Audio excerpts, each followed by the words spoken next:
ఎవరెవరు మోసం చేశారు పాత్ర ఉంది అవన్నీ ఇప్పుడు పబ్లిక్ లో పోవు ఇక అవన్నీ ఎందుకు డెఫినెట్ గా చర్చ అవుతుంది రేపు ఊళ్ళల్లో అన్ని అబద్ధాలు పిల్లి కళ్ళు మూసుకొని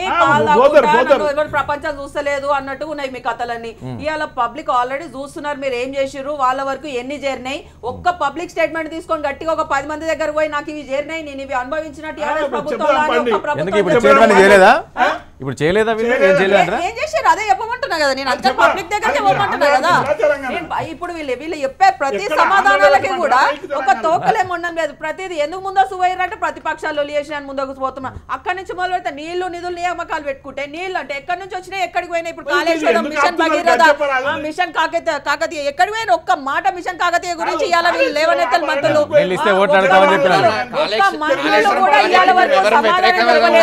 ఒక మంత్రి కూడా నిజంగా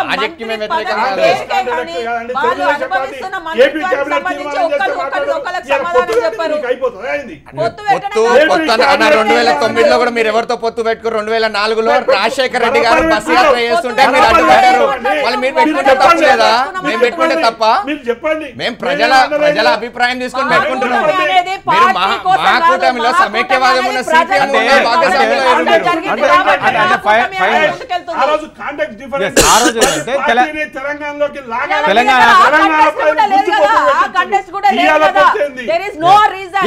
ఇప్పుడు అన్నారు కదా మీరు ఆ రోజు తెలంగాణ కోసం కానీ ఇప్పుడు మీరు అన్నట్లు ఈ రోజు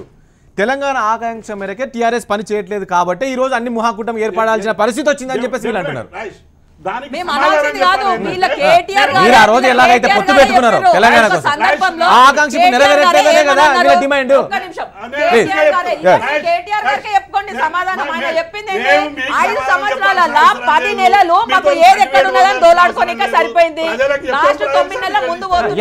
దీనికి సమాధానం చెప్పాలి ఈ రోజు మీరు మహాకూటమి ఎందుకు ఏర్పడ్డారు అని చెప్పారు కదా నేను దీనికి క్వశ్చన్ వేస్తాను కూటమిలో ఎవరైనా కట్టుకోవచ్చు ఏమైనా చేసుకోవచ్చు అప్పుడు 2014 కంటే ముందు ఉండేటువంటి కాంటెక్స్ట్ తెలంగాణ సమాజంలో వేరు 2014 తర్వాత ఉండేటువంటి కాంటెక్స్ట్ వేరు ఇలా మేము ఏం చెప్తున్నామంటే ఇలా తెలంగాణ ప్రాంతంలో తెలంగాణ ప్రజల ఆకాంక్షల కోసం అనేక సమస్యల పరిష్కారం కోసం ఒక ప్రయత్నం జరుగుతుంది మీరు తెలంగాణ ప్రజల పక్షాన ఉంటారా ఇంకా ఆంధ్ర ప్రజల పక్షం ఉండి సర్ప్లస్ బడ్జెట్ ఉన్న రాష్ట్రాన్ని తీసుకుపోయి అప్పుల పాలు చేసిర్రు ఒక షాదీ ముబారక్ ఎక్కడ ఏమైతాయి అని చెప్పేసి ఒక కళ్యాణ లక్ష్మికి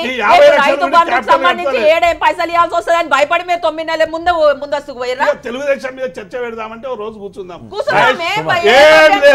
తెలుగుదేశం పార్టీ రాష్ట్రానికి చేసిన ద్రోహం చంద్రబాబు నాయుడు అనుసరించిన విధానాలు ఇవాళ ఆంధ్రప్రదేశ్ లో వాళ్ళు చేస్తున్నటువంటి సమాధానం చెప్పండి ఇవాళ తెలుగుదేశం పార్టీ గురించి కూర్చొని చర్చిద్దామని అంటే అది కాదు కదా మన చర్చ సమాధానం లేకపోయా ఎక్కడ రేపు నవంబర్ పైసలు ఇవ్వాల్సి వస్తుందని చెప్పేసి మొత్తం అప్పుల రాష్ట్రంగా చేసి అబద్ధాల రాష్ట్రం ఏది అని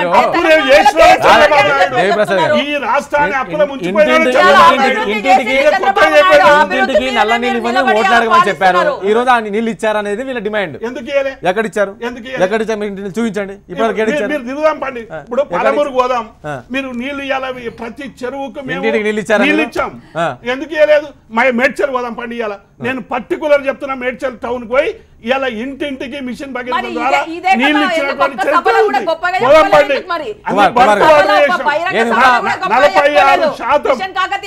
46% ఇలా జనవాసాలకు నీళ్ళు ఇచ్చేటువంటి ప్రయత్నం చేస్తున్నాం డెఫినెట్ గా ఈ 2-3 నెలల్లో ఇచ్చేస్తాం ఎన్నికల వరకే నీళ్ళు ఇస్తాం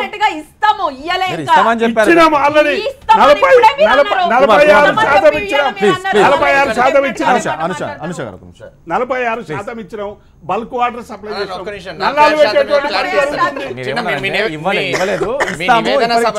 ముఖ్యమంత్రి గారు నివేదన సభలో ముఖ్యమంత్రి గారు స్పీచ్ లో ఏం చెప్పారంటే బల్క్ వాటర్ సప్లై చేసినామని చెప్పారు ఒక్క నిమిషం నివేదన సభలో ముఖ్యమంత్రి గారు ఏమన్నారంటే నేను సభకు వచ్చే ముందు అర్ధగంట ముందు ఇంజనీర్ చీఫ్ తో మాట్లాడాను 22,000 గ్రామాలకు నీళ్లు చేరిపోయాయి ఈ రాత్రికి చేరిపోతాయి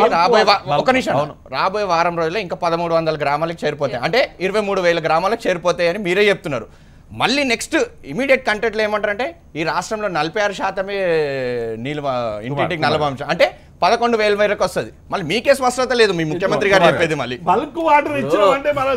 మళ్ళీ 46% ఎందుకు అన్నారు? ఇప్పుడు ఈ గ్రామాల గురించి చెప్పి 46% అంటే మీరు దాని లెక్క తీసుకుంటే 23,000 కి 11,000 వరకు వస్తుంది అది సుమారు. మళ్ళీ కుమార్